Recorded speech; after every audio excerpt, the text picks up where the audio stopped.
नमस्ते फ्रेंड्स, बहुत बहुत स्वागत है कि जावा के ये सेशन में। आज हम डिस्कस करेंगे ऑपरेटर्स इन जावा। जब हमने जावा के अंदर टोकन्स डिस्कस किया था तब मैंने बताया था कि टोकन्स बहुत अलग अलग कैटेगरी में फॉल करते हैं। मतलब कि टोकन्स जो है वो या तो आइडेंटिफायर होते हैं या डेटा टाइप्स होते हैं या फिर कीवर्ड्स होते हैं या फिर ऑपरेटर्स भी होते हैं। तो जावा के अंदर या कोई भी प्रोग्रामिंग लैंग्वेज में जो भी एक वर्ड है वो कोई ऑपरेटर्स भी होते हैं। अब ये ऑपरेटर्स क्या है? ऑपरेटर मतलब कुछ नहीं, एक स्पेसिफिक सिंबल। अपने पूरे प्रोग्राम में हम बहुत सारे सिंबल्स का यूज करते हैं, तो जो सिंबल स्पेसिफिक पर्पस के लिए हम यूज करते हैं उसको ऑपरेटर कहते हैं। पूरे प्रोग्राम के अंदर जैसे अगर हमको प्लस करना है, माइनस करना है, तो ये सब क्या है? ऑपरेटर है। तो प्लस माइनस हो गया, और भी ऐसे बहुत सारे ऑपरेटर्स हैं, तो उसके बारे में आज हम डिस्कस करने वाले हैं। ऑपरेटर्स का डिस्कशन शुरू करें उससे पहले मैं आपको बता दूं कि जो ऑपरेटर है वो जिस वैल्यू पे या फिर वो जिस डेटा पे कुछ परफॉर्म करते हैं। जैसे अगर मैं बोल रही हूँ कि मुझे प्लस करना है, एडिशन करना है, तो एडिशन किसका करेंगे? अगर मैंने लिखा है a+5, मतलब a के अंदर 5 ऐड कर रहे हैं, तो ये जो प्लस है वो ऑपरेटर हो गया, बराबर। लेकिन वो किस पे कर रहा है? प्लस किस पे हम कर रहे हैं? a और 5 के बीच में। तो a और 5 क्या है? वो हो गए ऑपरेटर, ऑपरेंड्स। जैसे यहाँ पर a+3 लिखा है, तो a+3 में a और 3 ऑपरेंड हो गए और a प्लस जो है वो क्या हो गया? ऑपरेटर हो गया। अगर मैंने लिखा है a-3, तो माइनस ऑपरेटर हो जाएगा, a और 3 ऑपरेंड हो जाएंगे। तो ऑपरेटर और ऑपरेंड्स। ऑपरेटर मतलब कि सिंबल जो कुछ स्पेसिफिक काम परफॉर्म करते हैं, और ऑपरेंड्स मतलब क्या? ऑपरेंड्स मतलब कि ऐसे डेटा या ऐसा वैल्यू जिस पे हम वो ऑपरेशन को परफॉर्म कर रहे हैं। अब उसका क्लासिफिकेशन।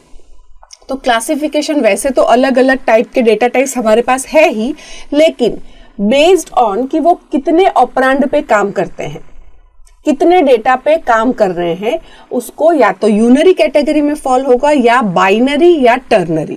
जैसे नाम है वैसे ही पता चला, यूनरी मतलब कि एक की बात हो रही है। मतलब ऐसे ऑपरेटर जो खाली एक ही ऑपरेंड पे काम करते हैं वो हो गए यूनरी ऑपरेटर्स। फिर है बाइनरी ऑपरेटर। बाइनरी मतलब कि जो दो डेटा पे, दो वैल्यूज पे काम कर रहे हैं। जैसे मैंने बताया कि a+3, तो प्लस जो है वो क्या? 2 पे काम कर रहा है, 2 का एडिशन कर रहा है, a और 3 का, मतलब वो हो गया बाइनरी। फिर है टर्नरी। टर्नरी मतलब कि 3 ऑपरेंड्स पे काम कर रहे हैं। तो 3 ऑपरेंड्स पे काम कर रहे, 3 ऑपरेंड्स पे काम कर रहे, तो उसको कहेंगे हम टर्नरी। तो यूनरी, बाइनरी और टर्नरी ये हो गया एरिटी। इसको क्या बोलते हैं? एरिटी ऑफ ऑपरेटर, कि ये कौन सा एरिटी है, मतलब उसका यूनरी है, बाइनरी है कि टर्नरी है। ये 3 है, ओके। फिर क्वाड्रा नहीं है, राइट। ये 3 ही कैटेगरी में ऑपरेटर जो है वो फॉल करते हैं। अब डिटेल में हम ऑपरेटर्स शुरू करते हैं। तो ऑपरेटर्स कौन कौन से टाइप के हैं? हमारे पास अरिथमेटिक ऑपरेटर है, शिफ्ट ऑपरेटर है, रिलेशनल ऑपरेटर है, बिट वाइज ऑपरेटर है, लॉजिकल ऑपरेटर है, असाइनमेंट ऑपरेटर है और कंडीशनल ऑपरेटर है। इन सब में भी कुछ होंगे जो यूनरी होंगे, कुछ होंगे जो बाइनरी होंगे। जैसे अरिथमेटिक ऑपरेटर में यूनरी ऑपरेटर भी है, बाइनरी ऑपरेटर भी है। ऐसे ही हमारे पास यूनरी बाइनरी ऑपरेटर्स होते हैं। एक ये कंडीशनल ऑपरेटर जो है वो एक स्पेसिफिक ऑपरेटर है जो कि टर्नरी है। बाकी कोई भी कैटेगरी में कोई टर्नरी ऑपरेटर आता ही नहीं है। खाली कंडीशनल ऑपरेटर में एक ही ऑपरेटर है और वो है टर्नरी। बाकी सब में जनरली बाइनरी होता है, किसी किसी में यूनरी भी होंगे। तो जैसे हम एक एक टाइप्स देखते जाएंगे आपको पता चलेगा कि ये यूनरी है या बाइनरी है। टर्नरी तो कंडीशनल में आएगा, उससे पहले नहीं आने वाला है। तो अब हम शुरू करते हैं अरिथमेटिक ऑपरेटर्स। तो अरिथमेटिक ऑपरेटर्स मतलब कि ऐसे ऑपरेटर्स जो कोई मैथमेटिकल बेसिक ऑपरेशंस परफॉर्म करने में हेल्पफुल होते हैं। आपको कुछ अरिथमेटिक ऑपरेशन परफॉर्म करना है, वहां पर हम अरिथमेटिक ऑपरेटर्स का यूज करेंगे। प्लस, माइनस, मल्टीप्लाई, डिवाइड और एक है परसेंटेज। परसेंटेज को कहते हैं modulo operator. Plus addition, minus मतलब सब्ट्रैक्शन, मल्टीप्लिकेशन इज प्रोडक्ट, ठीक है, डिवीजन मतलब डिवीजन, और जो परसेंटेज का सिंबल है वो है मॉड्यूलस ऑपरेटर। तो जैसे कि मैंने एग्जांपल दिया है कि मेरे पास 2 यहाँ पर वैल्यूज है, x में 17 है और y में 2 है। अगर मैं x प्लस वाई प्रिंट करूंगी तो ये प्लस ऑपरेटर हो गया जो x और y को ऐड करेगा और हमें वैल्यू क्या मिलेगी 19। x और y चेंज नहीं कर रहे हैं, हम खाली x और y को ऐड करके प्रिंट करवा रहे हैं। सिमिलरली x माइनस वाई अगर मैं प्रिंट करवा रही हूं तो हो जाएगा 15। Similarly x multiply by y मतलब 34, x डिवाइड बाई y मतलब 17 को 2 से डिवाइड करेंगे तो हमको कोशेंट क्या मिलेगा, हमको कोशेंट मिलेगा 8। एंड सिमिलरली मॉड्यूलस जो ऑपरेटर है वो हमको क्या देता है, रिमाइंडर। मतलब कि मैं x को y से डिवाइड करती हूं तो रिमाइंडर कितना बचता है, रिमाइंडर बचता है 1। तो इस तरह से हमको वैल्यूज मिलेगी। इसको डेमोन्स्ट्रेट करके भी हम लोग देख लेते हैं। यहाँ पे आज मैं नोटपैड प्लस प्लस का यूज कर रही हूँ, तो हम यहाँ पर ऑपरेटर्स का डेमो कर रहे हैं, इसलिए क्लास का नाम मैं दे रही हूँ ऑपरेटर्स डेमो। अब इसके अंदर मैं लिख रही हूँ पब्लिक स्टैटिक वॉइड मेन और उसके अंदर एक वैल्यू स्ट्रिंग टाइप की। अब यहाँ पे हम करेंगे एक इंटीजर डिफाइन करेंगे, a इज इक्वल टू 17 और b इज इक्वल टू 3। मतलब ये दोनों इंटीजर टाइप के मेरे वेरिएबल्स है a और b, और दोनों को मैं इनिशियलाइज कर रही हूँ क्योंकि जहां पे डिक्लेयर कर रही हूँ वहीं पे मैं उसको वैल्यूज दे रही हूँ। अब मैं यहाँ पर ऐसा करना चाहती हूँ इंट आंसर। अब answer is equal to a plus b, right. अब मैं प्रिंट करना चाहूंगी system dot out dot print ln और यहाँ पे वैल्यू क्या चाहिए, मुझे आंसर की वैल्यू चाहिए, तो मैं यहाँ पे लिखूंगी summation of a and b is, और फिर डबल कोट्स खत्म किए और फिर यहाँ पर कॉमा करके मैं यहाँ पे लिखूंगी आंसर। तो इस तरह से जो है वो मेरा क्या पूरा यहाँ पर वैल्यूज प्रिंट हो जाएगी। इसको मैं प्लस भी कर सकती हूँ। अब मैं यहाँ पर उसको मैं सेव करूंगी, तो सेव करने के बाद हम क्या करेंगे, कंपाइल करेंगे, रन करेंगे, जो हमारा रूटीन का प्रोसीजर है। इसका हम नाम देंगे operator demo dot Java.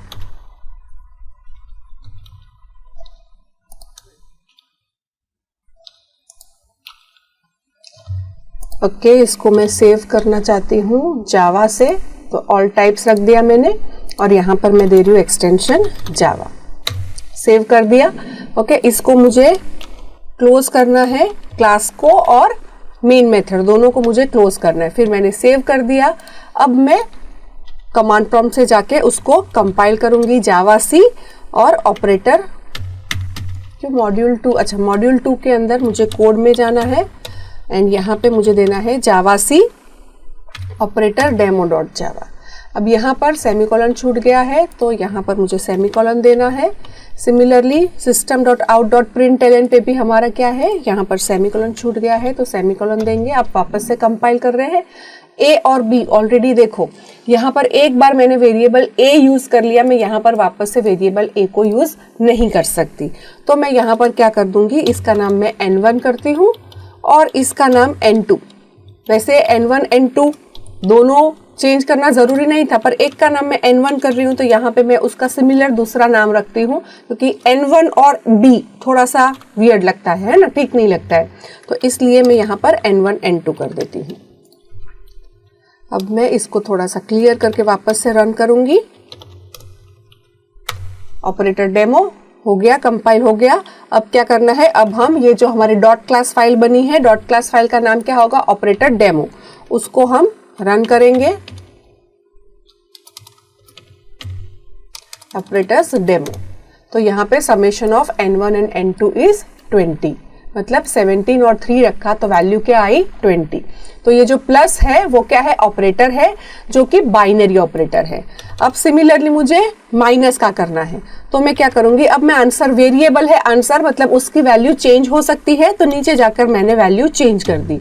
n1 is equal sorry answer is equal to n1 minus n2।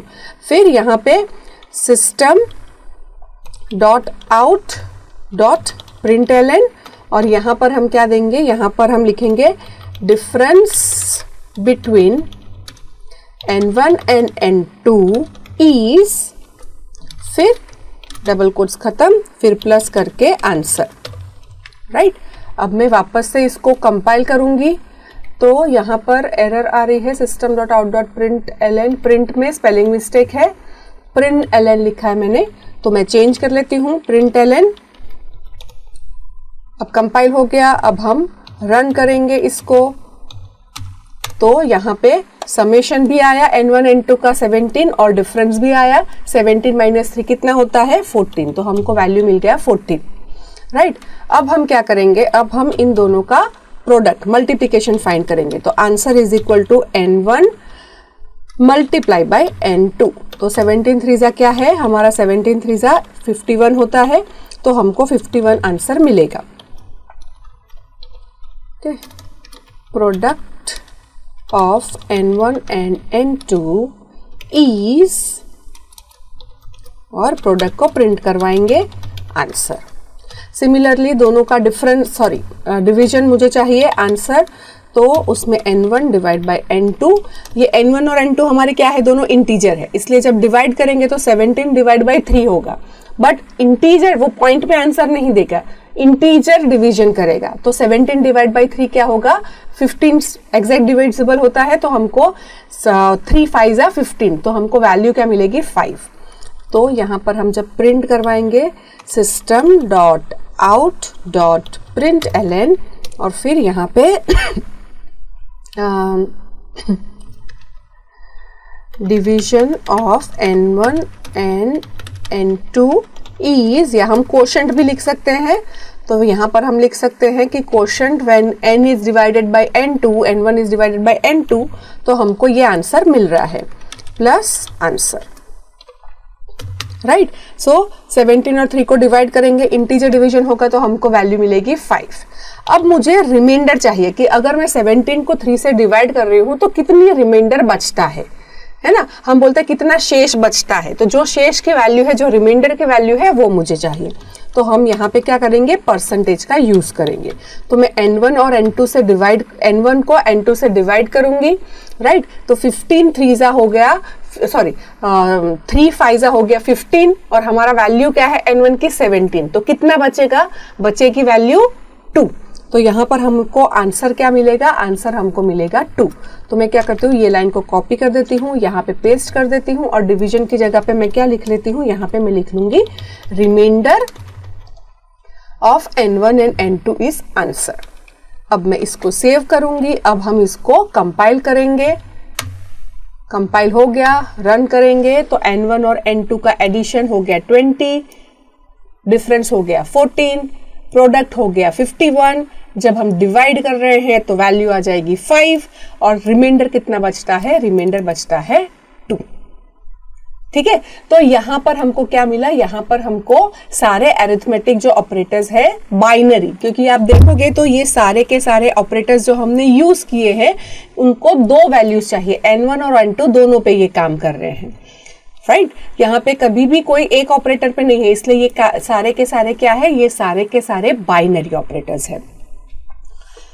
अब ऑपरेटर्स की जब बात होती है तब ऑपरेटर्स का कहीं ना कहीं प्रेसिडेंस आता है, जो हम ऑलरेडी स्कूल्स में जब हम ये सब ऑपरेटर्स के बारे में पढ़ते हैं तब हमको ये सब पता ही है, BODMAS का जो रूल है कि कैसे इवैल्यूएट होता है, तो प्रोग्रामिंग में भी वैसे ही इवैल्यूएट होगा। अगर मेरे एक ही एक्सप्रेशन मैंने लिखा है, जैसे कि 10 multiply by 10 divided by 5 plus 3 minus 1 multiply by 4 divide by 2, तो ये किस तरह से काम होगा, तो ये इसी तरह से काम होता कि जैसे हम समझते हैं जब हम नॉर्मल ऑपरेशन परफॉर्म करते हैं, राइट। तो पहले क्या करेगा, मल्टीप्लिकेशन और डिवाइड करेगा, फिर अगर मल्टीप्लिकेशन और डिवाइड नहीं होंगे तब वो प्लस और माइनस करेगा, और हमारे एक्सप्रेशन में जो भी हमने लिखा है कहीं पर भी पहले ब्रैकेट आता है तो वो पहले ब्रैकेट ही परफॉर्म करेगा। मतलब सिंपल, अगर मैं यहाँ पर एक एक्सप्रेशन लिखती हूँ कि answer is equal to 10 plus 10 multiply by 2, तो इसकी वैल्यू क्या होगी, तो इसकी वैल्यू ये होगी, पहले क्या परफॉर्म होगा, लेफ्ट से शुरू करेगा, बट ऐसा नहीं कि पहले प्लस आ गया तो वो पहले प्लस परफॉर्म कर देगा, नहीं, पहले वो पूरा एक्सप्रेशन के अंदर अगर मल्टीप्लिकेशन और डिवीजन आता है तो पहले वो परफॉर्म करेगा, मतलब कि 10 मल्टीप्लाई बाई 2 हो गया 20, तो 20 प्लस 10 हो जाएगा 30। तो अगर मैं यहाँ पे आंसर को प्रिंट करवाऊंगी, ओके, एक्सप्रेशन इवैल्यूएट्स 2, ओके, और आंसर को प्रिंट करवाते हैं। अब हम इसको कंपाइल करेंगे, फिर हम इसको रन करेंगे, तो हमारा एक्सप्रेशन क्या आया 30, जो हमने समझा है, राइट। अगर मैं इसके अंदर और भी ऐड करती हूँ, सपोज मैं इसका लुक ये चेंज कर देती हूँ, पहले मैंने मल्टीप्लाई कर दिया, फिर मैंने लिखा है प्लस, तो क्या करेगा, पहले मल्टीप्लाई करेगा, 10 मल्टीप्लाई बाई 10 हो जाएगा 100, 100 प्लस 2 हो गया 102। अब यहाँ पे देखेंगे ये वैल्यू आ गई मेरी 102। तो इस तरह से ये मैंने आपको शॉर्ट में जो एक छोटा सा एक्सप्रेशन में दिखाया, अगर मेरा एक्सप्रेशन बहुत बड़ा है तो भी ये चीज यही करता है। जैसे कि अगर मैंने ब्रैकेट डाल दिया इसमें, राइट, तो ब्रैकेट की प्रायोरिटी जो है, प्रेसिडेंस है, वो हायर होती है, मतलब कि पहले ब्रैकेट को इवैल्यूएट करेगा, मतलब 10 प्लस 2 करेगा, मतलब वो करेगा 12, और फिर 12 मल्टीप्लाई बाई 10 मतलब हो जाएगा 120। अब मैं इसको सेव करके वापस से कंपाइल करके रन करूंगी, कंपाइल कर दिया, यहाँ पे मैंने उसको रन कर दिया, तो वैल्यू आ गई मेरी 120। तो जैसे हम नॉर्मली एक एक्सप्रेशन का अंदर बहुत सारे ऑपरेटर्स है, तो कैसे वो ऑपरेटर्स इवैल्यूएट होते हैं, वैसे ही यहाँ पर भी प्रोग्रामिंग में भी वही प्रायोरिटी, वही प्रेसिडेंस फॉलो होता है। अब ये थे बाइनरी। अब मैं बात करूंगी यूनरी ऑपरेटर्स। तो जो यूनरी ऑपरेटर है वो दो है हमारे पास, अरिथमेटिक में 2 यूनरी, वैसे तो 3 है, 3 यूनरी ऑपरेटर्स है, ओके। वैसे हम बोलते हैं प्लस प्लस, माइनस माइनस और यूनरी माइनस, राइट। 3 टाइप के हमारे पास ऑपरेटर्स है, right. Unary, plus plus, unary, minus. ये अगर आपको सिंगल दिख रहा है, ये एक्चुअली 2 माइनस है, ये सिंगल माइनस यहाँ पे आप देख सकते हो, तो ये 2 माइनस, डिक्रीमेंट ऑपरेटर। सो इंक्रीमेंट ऑपरेटर, किसी की भी वैल्यू अगर मुझे 1 से, अगर मेरी वैल्यू है 10 और मैं प्लस प्लस करूंगी तो हो जाएगी 11। सिमिलरली अगर मेरे पास a के अंदर वैल्यू है 10 और मैं माइनस माइनस करूंगी तो वो हो जाएगा 9। तो किसी की वेरिएबल के अंदर की वैल्यू अगर 1 से ही इंक्रीज या 1 से माइनस करनी है तो हम यूनरी इंक्रीमेंट और डिक्रीमेंट कर सकते हैं। अच्छा, अब ये जो यूनरी इंक्रीमेंट और डिक्रीमेंट है वो अगेन 2 है हमारे पास, या तो पोस्ट होता है या फिर प्री होता है। पोस्ट इंक्रीमेंट मतलब ये एग्जांपल से ज्यादा अच्छे से समझ में आएगा। जैसे मैंने वैल्यू ली है x की 17, राइट, फिर मैं क्या कर रही हूं, x को प्लस प्लस कर रही हूं, मतलब x जो है वो हो जाएगा 18 और यहां पर मैं कर रही हूं प्लस प्लस x, तो दोनों में है इंक्रीमेंट ही, 1 से ही इंक्रीज होगा। लेकिन यहाँ पे हम क्या कर रहे हैं, पहले हमने एक्सप्रेशन या पहले हमने वैल्यू लिख दी है, वेरिएबल लिख लिया है, बाद में ऑपरेटर लिखा है, और नीचे वाले में हमने पहले ऑपरेटर लिखा है फिर हमने वैल्यू लिखी है। मतलब पहले हमको x को यूज कर देना है। x का यूज क्या है, ये जो मैंने लिखा उसमें x को हम प्रिंट करवाने के लिए यूज कर रहे हैं। तो हम अगर जैसे कि मैं सोचो मैं कंपाइलर हूं तो कैसे शुरू करूंगी, मैं सबसे पहला स्टेटमेंट है x इज इक्वल टू 17, मतलब x नाम का वेरिएबल बनाऊंगी और उसमें वैल्यू क्या डालूंगी, 17 डालूंगी। फिर मैंने system dot out dot print L N X देखा, तो राइट, तो मैं क्या करूंगी, system dot out dot print L N X है मतलब मैं 17 प्रिंट करूंगी। फिर मैंने देखा कि x प्लस प्लस है, मतलब अब मैं क्या करूंगी, x को अब मैं करूंगी 18, तो 17 प्रिंट हो गया और x की वैल्यू क्या हो जाएगी 18। अब मैं एग्जीक्यूशन आगे बढ़ा रही हूं। फिर आया system dot out dot print L N, print करना है, क्या प्रिंट करना है, लेकिन पहले क्या करना है, पहले प्लस प्लस करना है, किसको करना है, x को। तो x की लेटेस्ट वैल्यू हमारे पास क्या थी, 18, तो 18 को मैंने प्लस प्लस कर दिया, मतलब अब हो गया 19। फिर 19 को प्रिंट करना है, हो गया, राइट। तो अगर मैं x प्लस प्लस करती हूं तो मतलब पहले क्या करेगा, पहले वो यूज कर लेगा और फिर वो इंक्रीज करेगा। और अगर मैं प्लस प्लस x करती हूं तो मतलब क्या कि जैसे पहले इंक्रीमेंट करे फिर उसको यूज करे, ऐसा वो करता है। प्लस प्लस लिखा तो ये हो गया पोस्ट इंक्रीमेंट, ऊपर वाला एक्सप्रेशन जो है वो क्या है, पोस्ट इंक्रीमेंट, के पहले यूज कर लो बाद में इंक्रीज करो। और प्री मतलब क्या, कि पहले, प्री मतलब पहले, तो पहले इंक्रीमेंट कर लो फिर उसको यूज करो। सेम वे डिक्रीमेंट का भी यही लॉजिक है, बस खाली वैल्यू क्या करेगा, वैल्यू वो डिक्रीज करेगा, एक से सब्ट्रैक्ट कर देगा, एक वैल्यू उसमें से सब्ट्रैक्ट करेगा। तो अगर मैंने इसकी जगह पे माइनस माइनस लिखा होता तो क्या आउटपुट आता, सोचो पहले कि x की वैल्यू 17 ही है और मैं अगर लिखा x माइनस माइनस तो क्या प्रिंट होता, प्रिंट होता 17। लेकिन लेटेस्ट वैल्यू x की क्या कर देता वो, तो 17 की जगह पे अब वो कर देगा 16। फिर नीचे का expression system dot out dot print L N minus minus X, तो अब वो क्या करेगा, अब वो जो हमारे पास 16 है उसका वो 15 करेगा और 15 को प्रिंट कर देगा। और माइनस एक यूनरी ऑपरेटर है जो अगर किसी की वैल्यू नेगेट करके हमको डालनी है, जैसे अगर मैंने है x इज इक्वल टू 17 और फिर नीचे मैं लिख रही हूँ y is equal to minus X, मतलब y में 17 तो जाएगा लेकिन उसको नेगेट करके जाएगा, मतलब y की वैल्यू हो जाएगी माइनस 17। तो इसको थोड़ा सा डेमोन्स्ट्रेट करके भी हम लोग देख लेते हैं। ओके, ये हमने ऑपरेटर्स ये तो देख लिए हैं, अब मैं इतने सारे को कमेंट करना चाहूंगी। तो इतना सारा कैसे कमेंट करूंगी, तो सारी लाइंस में तो हम ये नहीं लगाएंगे, हम क्या करेंगे यहां से लेकर इतने को कमेंट, क्योंकि जब हमको प्रिंट में ये सारी चीजें दिखेगी तो वो हमारा जो मेन कॉन्सेंट्रेटेड है इंक्रीमेंट, उस पर ही 2 ही लाइन मुझे चाहिए इसलिए, राइट। तो यहाँ पे मैं एक वेरिएबल रख रही हूँ जिसका नाम ए तो नहीं दे सकती, इसका नाम मैं रख रही हूँ नम और इसमें डाल रही हूँ 17। अब मैं क्या कर रही हूँ, अब मैं प्रिंट करवा रही हूँ system dot out dot print L N, या फिर यहाँ पे इसका नाम मैं दे रही हूँ num1 और यहाँ पर दूसरा मेरा वेरिएबल जो कि होगा num2। फिर मैं क्या कर रही हूँ, num2 is equal to num1 plus plus. अब मैं प्रिंट करवा रही हूं वैल्यू ऑफ num1 इज, और फिर num1 की value and value of num2 is num2। अच्छा, अगर आप लोगों को ये मैंने क्या ब्रैकेट्स कैसे मतलब डबल कोट्स कैसे किए हैं तो मैं वापस से बता दूं, system dot out dot print L N में जो चीज हमको एज इट इज चाहिए वो हम डबल कोट्स में देते हैं, इसलिए वैल्यू ऑफ num1 इज मुझे एज इट इज चाहिए तो वो मैंने डबल कोट्स में लिखा, और फिर मुझे ये num1 की वैल्यू प्रिंट करनी है इसलिए उसको प्लस कर दिया। अब num1 प्रिंट होगा, फिर वापस से प्लस किया और फिर वापस से डबल कोट्स में value of num2 as it is चाहिए तो वो एज इट इज रखा, और फिर num2 मुझे चाहिए। अब मैं इसको कंपाइल करूंगी, ऑपरेटर्स डेमो को मैंने कंपाइल किया, अब मैं प्रिंट कर देती हूँ। तो value of num1 is 18 and value of num2 is 17।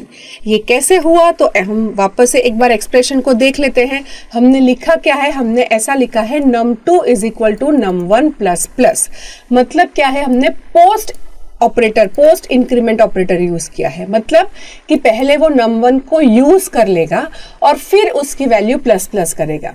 तो num1 को कैसे यूज करना है, तो हम ये जो पूरी लाइन लिखी है, ये जो पूरा एक्सप्रेशन लिखा है हमने, उसमें हमने क्या लिखा है, हमने लिखा है num2 is equal to num1 plus plus, मतलब हम num1 को यूज कर रहे हैं num2 को वैल्यू असाइन करने में।